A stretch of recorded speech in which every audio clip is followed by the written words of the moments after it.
परम पूज्य गुरु जी का सत्संग सुनने के लिए हमारे चैनल को सब्सक्राइब करें। गुरुजी राधे राधे। राधे राधे। मेरा नाम स्वाति हुआ, मैं रांची झारखंड से आई हूँ। मेरा मायका फ़िलहाल अभी रांची झारखंड में है। मेरा 4-5 सवाल है, इसलिए मैं फ़ोन लेकर के खड़ी हुई हूँ। मेरा पहला सवाल ये है गुरुजी की मम्मी जैसे जितिया करती है, हम लोग 3 भाई बहन हैं, 2 बहनें हैं, 1 भाई, और मेरे घर में एक छोटा सा कुत्ता भी है। तो वो गुरुजी भाई बहन के समान ही है, समझ लीजिए। मतलब मम्मी हम लोगों के कंपैरिजन में उसको ज़्यादा प्यार करती है। मोस्ट ऑफ द टाइम उसके पीछे ही मम्मी का जाता है। तो जब मम्मी जितिया करती है तो कहते हैं सबको पहनाती हो वो बद्दी जितिया वाला, तो क्या हम उसको भी पहना सकते हैं? क्या पहनाती है? वो जितिया जो पहनते हैं ना, अभी जितिया वाला जो पर्व था कुछ दिन पहले। हाँ हाँ, या देखो नहीं पहनाना चाहिए? ये क्या होता है, पहले ये समझाओ, हम अभी समझे नहीं क्या होता है। भाषा मिसमैच हो रही है। मैं बताती हूँ। जैसे पति के लिए तीज किया जाता है, करवा चौथ किया जाता है, ठीक उसी प्रकार से बच्चों के लिए जितिया का पर्व किया जाता है। हमारे यहाँ उसे संतान सप्तमी कहते हैं शायद, मुझे इसका ज्ञान नहीं। हाँ हाँ, हमारे यहाँ उसको संतान सप्तमी बोलते हैं। ठीक जी, ठीक है, ठीक है। देखो, बच्चों के साथ बच्चों का व्यवहार करो। जीव मात्र से प्रेम करना बुरा नहीं है। सबसे प्रेम करो, सबको रोटी दो, सबको प्यार करो, सबको दुलार करो। प्यार दुलार करने में कोई बुराई नहीं, पर हर चीज की मर्यादाएं हैं। आप जितना प्यार अपने पति से करती हैं, आप उतना प्यार, उस तरह का प्यार पर पुरुष से करेंगे तो ये मर्यादा के खिलाफ है। मतलब प्यार अब कहेंगे नहीं जी, जैसा हम अपने पति से करते हैं वैसे तुमसे भी करेंगे, वो अमर्यादित हो जाएगा। उसी तरह हम गाय से जो व्यवहार कर सकते हैं वो कुत्ते से नहीं कर सकते। तो हर चीज की एक मर्यादा है। कुत्ते को देहली के बाहर रखा जाता है, घर के अंदर नहीं। बट वो तो हमेशा घर में ही रहता है। वो आपकी अज्ञानतावश है। कुत्ता जहां जहां अपने पांव रख देता है, कुत्ता जहां जहां होता है, वो अशुद्ध हो जाती है जगह। कुत्ता के स्पर्श से अशुद्धि आती है। इसलिए कुत्ता को रोटी खिलाने का विधान तो है। कुत्ते को आवश्यकता है तो आप उसकी दवाई भी कराइए, है ना। अनायास उसे छूने का विधान नहीं है। तो फिर गुरुजी उसको घर से बाहर कर दें? बाहर क्या, कुत्ते घर के अंदर रहे कब?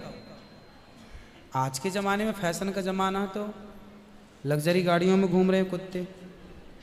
गाय है आपके घर में? नहीं गुरुजी, उसके लिए इसलिए नहीं पॉसिबल है क्योंकि आप फ्लैट में नहीं रख सकते हैं। आप खुद अगर रेंट पे रहते हैं तो समस्या तो यही है कि आज हम कुत्ते को रखने को पॉसिबल मानते हैं, पर गाय को रखना इम्पॉसिबल मानते हैं। गुरुजी, दिक्कत तो कुत्ते से भी है बहुत लोगों को।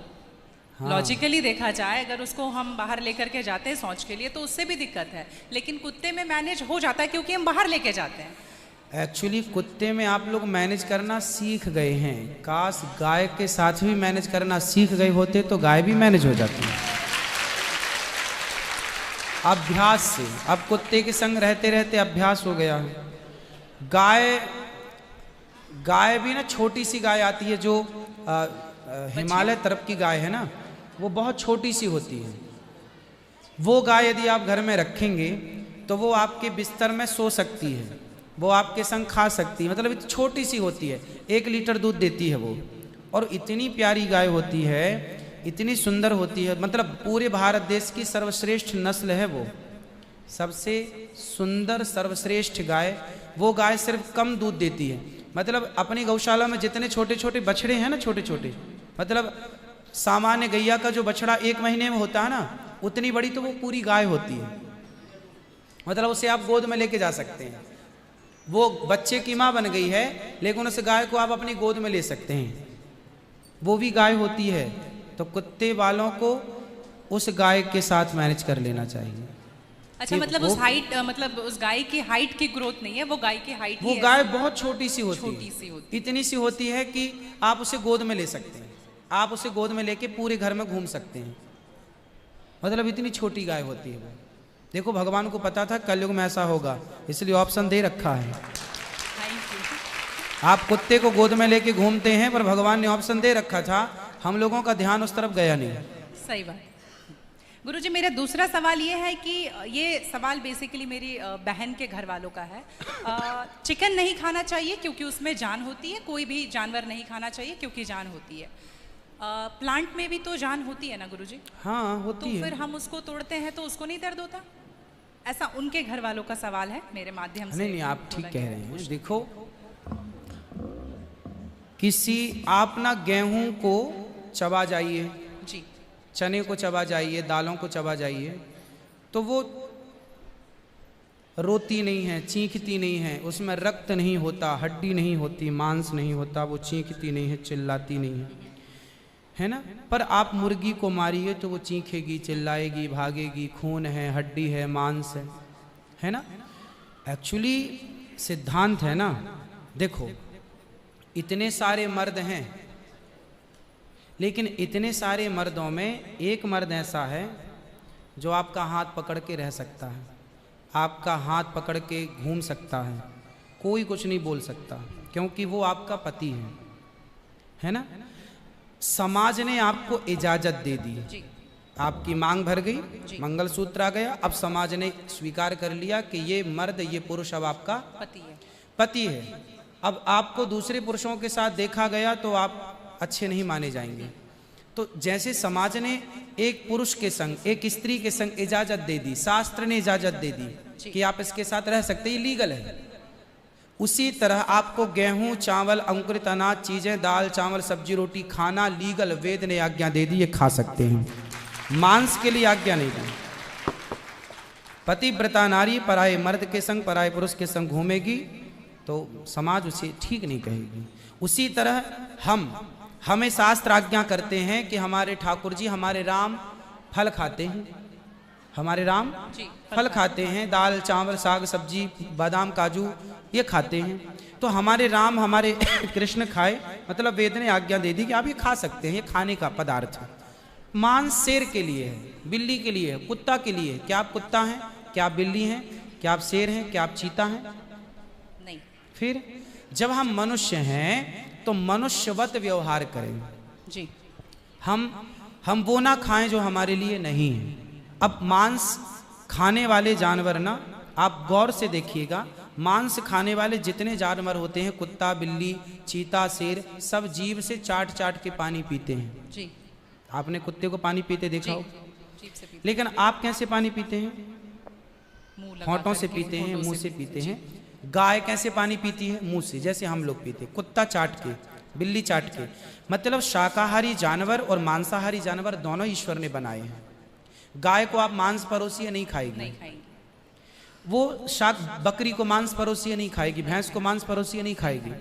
जब जानवर जानवर होके अपने धर्म में अड़े हैं तो हम इंसान क्यों अपना धर्म छोड़ रहे हैं? अब जो मांसाहारी जानवर होते हैं उनको आप ध्यान से देखना, उनके पांव में नाखून होते हैं, जबकि शाकाहारी जानवर के खुर पाए जाते हैं। जैसे गाय का खुर होता है, बकरी का खुर होता है, भैंस का खुर होता है, जबकि चीता का, शेर का, कुत्ते का, बिल्ली का। अब आप देखिए कि आपके ईश्वर ने पैर बनाए हैं ना तरीके से, आप मुंह से पानी पी, मतलब आपके लक्षण शाकाहार से मैच कर रहे हैं, है ना। बिल्ली के, कुत्ते के यहाँ कैनाइन दांत बड़े बड़े होते हैं मांस फाड़ने के लिए, आपके नहीं है।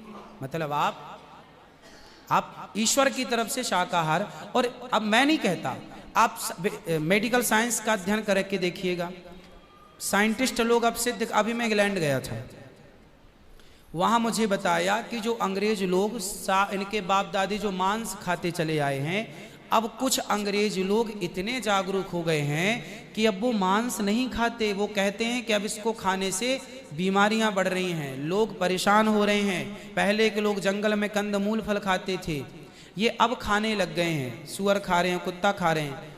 अब बहुत सारे लोग शाकाहार की तरह जो जागरूक हैं बढ़ रहे हैं। तो आप और हम तो पहले से जागरूक हैं, तो हम क्यों अपने आप को मांसाहार की तरफ ले जाएं? क्यों किसी की हड्डी चबाएं? बताइए, हमारे यहाँ मुर्दे को छूने से लोग नहाते हैं, कितनी दुर्गंध है। अब देखो, आप गेहूं, आप पालक काटो, गोभी काटो, है ना, मूली काटो, गाजर काटो, दाल पकाओ, कोई दुर्गंध आती है आपकी रसोई में? नहीं। लेकिन आप मुर्गी पकाओ, मुर्गी काटो, बिल्कुल वो बदबू से भर जाएगा। जी। मतलब आपकी नाक भी आपको गवाह देने लग जाएगी, भाई बस कर, है ना। तो शरीर एक्सेप्ट नहीं करता, आप जबरदस्ती खिला रहे। गुरुजी मेरा तीसरा प्रश्न ये है कि जैसे हम लोग एकादशी करते हैं और किसी दिन अगर हम बाहर रहते हैं और उस दिन एकादशी है, फॉर एग्जांपल हम आउट ऑफ स्टेशन है और उस दिन ख्याल नहीं कि एकादशी है, तो अगर हम बाहर चावल खा लेते हैं या लहसुन प्याज खा लेते हैं तो क्या वो ब्रेक हो जाता है पर्टिकुलर एकादशी उस दिन का, या पूरा कंटिन्यूड रहता है जो 108 हम कर रहे हैं? कंटिन्यू कैसे रहेगा? वो पर्टिकुलर वाला कैंसिल होता है ना जिस दिन हम खा लिए बाहर। हाँ, आपने जो खा लिया वो एकादशी भंग हो गई जी, और पीछे से जो हम कंटिन्यू जो करते आए हैं वो तो जो किया वो मिलेगा, जो आगे करेंगे वो मिलेगा। पर हमें इस बात का ध्यान रखना चाहिए। यदि आपने एक बार खा लिया, एकादशी के दिन कोई ने धोखे से कुछ खा लिया, चावल खा लिया, रोटी खा ली, बिस्किट खा लिया, तो भगवान से क्षमा मांगनी चाहिए, प्रभु अज्ञानवश हुआ, हमें क्षमा कीजिए। और फिर उतने को ही फलाहार मान लेना चाहिए, फिर कुछ नहीं खाना चाहिए। जैसे आज आपने धोखे से चावल खाया, आपने खाया ही एक कौर, तभी याद आया आज तो एकादशी। अब आप बोलेंगे नहीं, हे प्रभु अपराध हुआ, क्षमा, भगवान का नाम जप करो और उसको ही अब मान लो कि अब मेरा पारण हो गया, अब फिर मैं कुछ नहीं खाऊं, तो फिर वो पूरी एकादशी मान ली जाएगी। गुरुजी मेरा चौथा सवाल ये है कि आप कहते हैं दारू पीना पाप है, चिकन खाना पाप है क्योंकि उसमें जान है। दारू में ऐसी कौन सी चीज मिली होती है कि उसको पीने से पाप हो जाता? अगर आप पी के कुछ गलत कर रहे हैं तो फिर गलत है लॉजिकली, तो फिर पाप क्यों? और अगर दारू में नशा चुकी होता है, अगर वो पाप है, तो फिर तो पुड़िया खाना, सिगरेट पीना, सारी चीजें पाप में आ जाएंगी। पाप अलग विषय है, अभी मैं समझा देता हूँ आपको। जब हमारा देश गुलाम था जी, तो एक अंग्रेज ने एक पंडित जी की कनपटी पे बंदूक रखी और अंग्रेज ने कहा, ये पंडित जी यहाँ आओ, तुम बड़े पुजारी हो? हाँ पुजारी हैं। हिंदू हो? हाँ। आज मैं तुम्हें गोली मारूंगा। पंडित जी बोले क्यों मारोगे? बोले आज 4 चीज़ें तुम्हारे सामने हैं। अंग्रेज ने 4 चीज़ें पंडित जी के सामने रखी। पहले पराई स्त्री लाके रख दी, तुझे आज इसके संग रहना है। दूसरा मांस रख दिया, आज तुझे मांस खाना है। और तीसरा ढेर सारा सोना रख दिया। इतना सोना तो रोज भीख मांगता है ना, ले जा सोना। और चौथी दारू रख दी, शराब। इन चारों में एक चीज तुझे लेनी पड़ेगी, नहीं लेगा तो गोली मारूंगा। बोल क्या लेता है? पंडित जी बोले पराई औरत तो मैं नहीं देख सकता, मार दो गोली मुझे, पर मैं पराई स्त्री के, मेरी माँ बहन, मेरे संस्कार ऐसे हैं कि ये मेरी माँ बहन और बेटी है, ये मैं मर जाऊंगा पर चरित्र में दाग नहीं लगने दूंगा, तो ये स्त्री तो मैं नहीं ले सकता। अब मांस भी मेरे धर्म के खिलाफ है, आप गोली मार दो, मैं ब्राह्मण हूँ, मैं मर जाऊंगा पर ये धर्म नहीं छोड़ूंगा। और रहा ये सोना भी नहीं लूंगा, क्योंकि मैं भीख इसलिए बेईमानी करता तो भीख क्यों मांगता? मैं ईमानदारी से भीख मांग के खा सकता हूँ, बेईमानी का करोड़ों नहीं ले सकता, इसलिए सोना भी नहीं लूंगा। हाँ, पंडित जी को लगा ये तो पानी है, दारू शराब, उनको दारू पानी लगा, ये तो पानी है। पंडित जी को बेचारों को पता नहीं था कि दारू का क्या मजा है। अब उनको लगा ये पानी है, पिएंगे निकल जाएगी। पानी समझ के पंडित जी ने बोला कि चलो गोली कनपटी में बंदूक रखा है, चलो पी लेते हैं, अभी निकल जाएगी शाम तक। पंडित जी ने दारू पी, और जब दारू पी ली तो दारू जब पी तो नशा चढ़ा। और जब नशा शराब का जब नशा चढ़ता है तो इंसान नहीं रह जाता। जैसे स्त्रियों को जिसको ऑपरेशन होता है ना, तो रीढ़ की हड्डी में डॉक्टर एक इंजेक्शन लगाते हैं स्पाइनल में, जिससे शून्य हो जाती है वो अंग। क्या हो जाता है? कोई भी ऑपरेशन में डॉक्टर आपको शून्य कर देता है।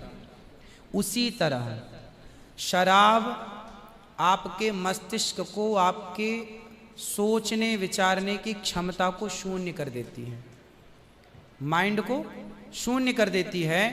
आप ये निर्णय नहीं ले पाते कि क्या सही है और क्या गलत है। अब पंडित जी जब नशे में झूमने लगे तो वो उस स्त्री को छेड़ने लग गए, ए यहाँ जा, नशे में। तो यही तो प्रश्न था मेरा गुरुजी कि वो नशे में ऐसा कर रहे हैं तो गलत है।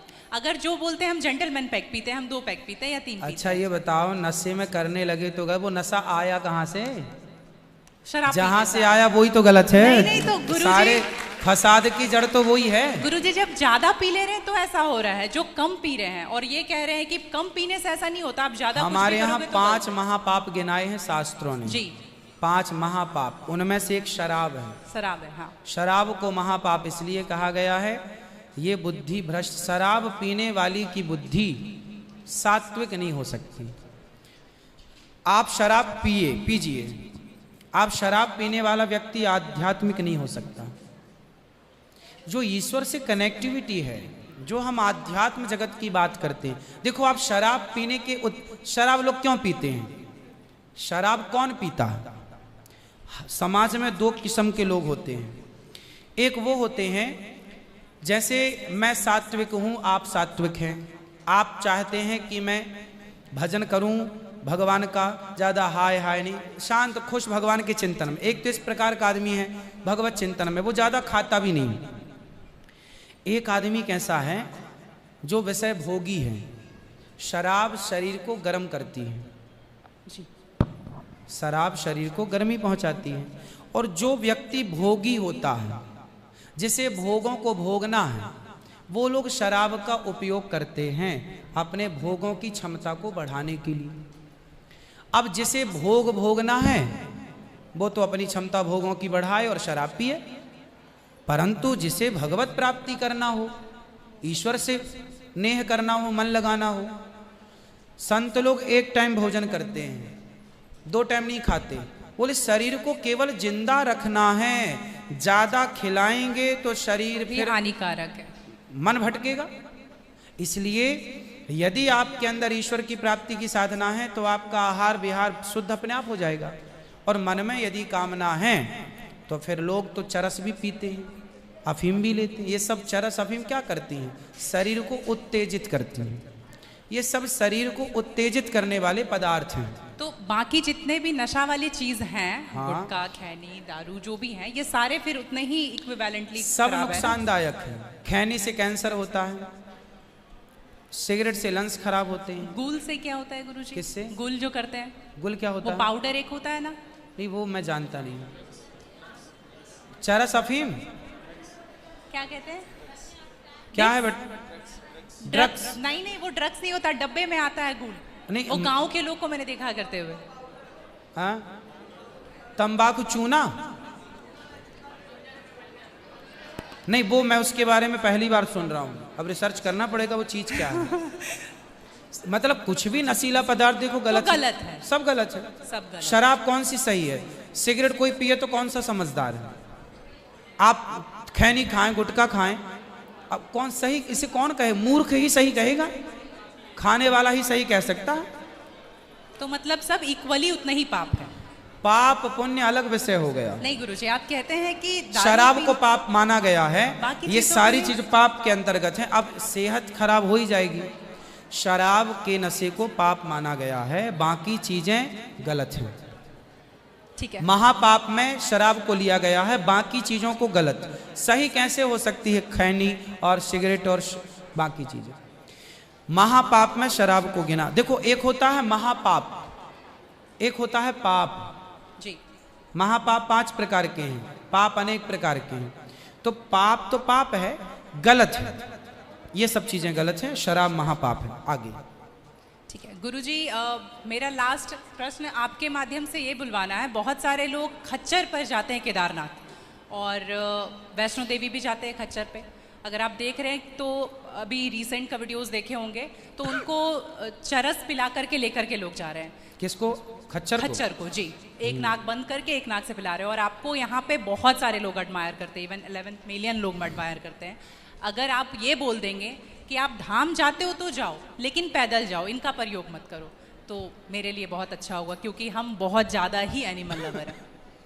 तो ये देख करके लगा था मुझे कि कभी आऊंगी यहाँ तो आपके माध्यम से। इसलिए पहले के लोग जब तीर्थ यात्रा पर वहाँ केदारनाथ बद्रीनाथ जाते थे, तो इस उद्देश्य से जाते थे कि अब वापस नहीं आना।